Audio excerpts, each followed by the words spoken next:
Bonjour à tous. Dans cette vidéo, je vais vous expliquer comment calculer un taux d'évolution moyen. Bien. Alors ici, nous avons le prix d'un article qui, en 5 mois, a augmenté de 20%.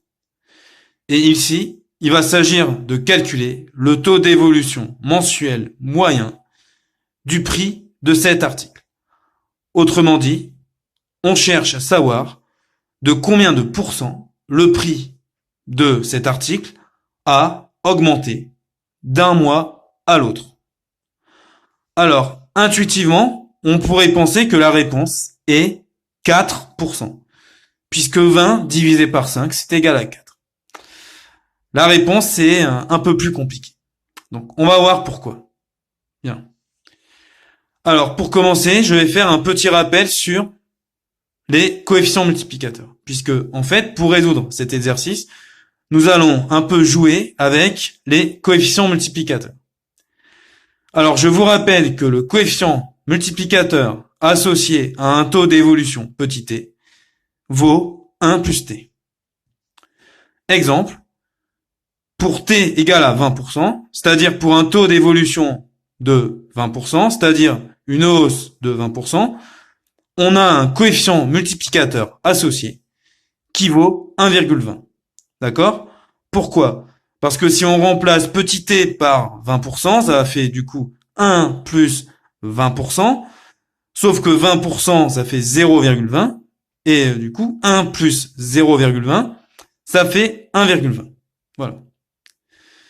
Donc, revenons à notre exercice. Donc, le prix de mon article a augmenté de 20%. Donc, le taux d'évolution global ici, c'est 20%. C'est-à-dire que, en 5 mois, le prix de mon article a été multiplié par 1,20.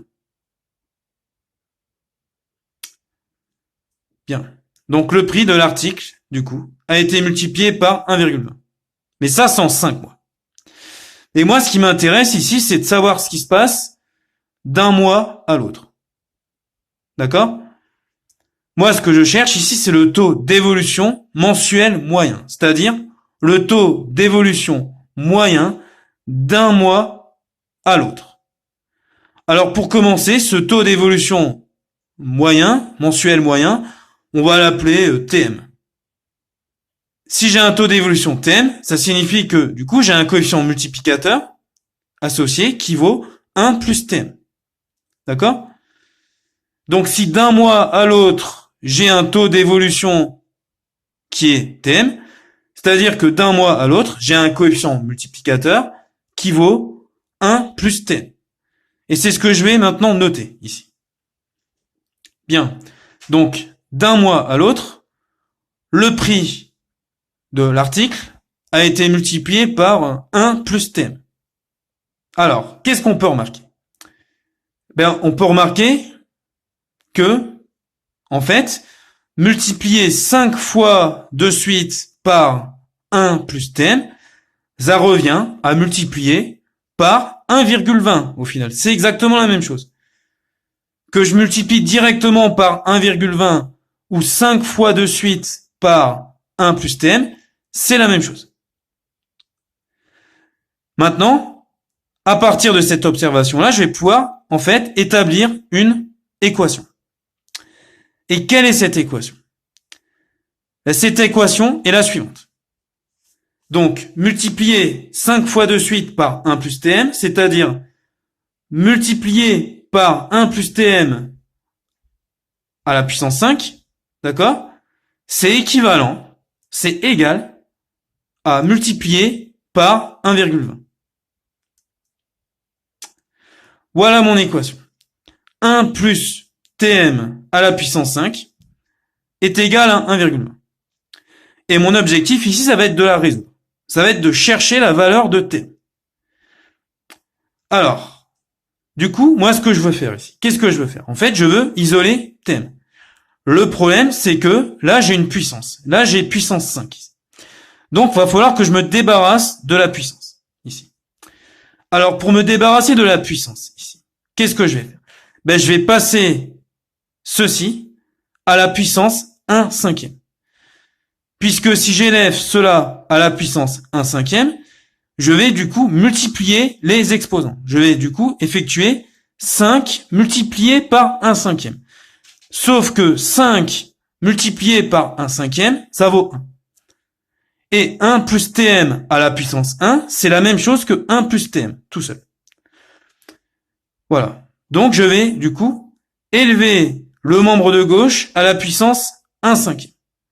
Ce qui va me donner 1 plus tm.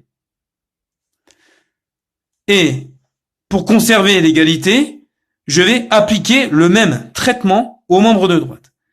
C'est-à-dire que le membre de droite, je vais l'élever également à la puissance 1/5. Donc je vais écrire 1,20 puissance 1/5. Voilà, j'obtiens ceci. Et maintenant, ça va aller très vite. Il ne me reste plus qu'à isoler Tm. Alors pour isoler Tm, qu'est-ce que je vais faire? Je vais du coup retrancher 1 au membre de gauche. Donc je vais enlever 1. Et si j'enlève 1 au membre de gauche, je dois également enlever une unité au membre de droite. J'obtiens donc que Tm est égal à 1,20 puissance 1/5 moins 1. Alors, si vous utilisez la calculatrice, vous verrez qu'une valeur approchée de 1,20 puissance 1/5 moins 1, c'est environ 0,037. Donc on obtient ceci. On obtient donc un taux d'évolution mensuel moyen environ égal à 0,037. Ce qui signifie que d'un mois à l'autre, le prix de mon article a augmenté en moyenne de 3,7% environ. Et non 4%. Bien, voilà pour cette vidéo. J'espère qu'elle vous aura aidé.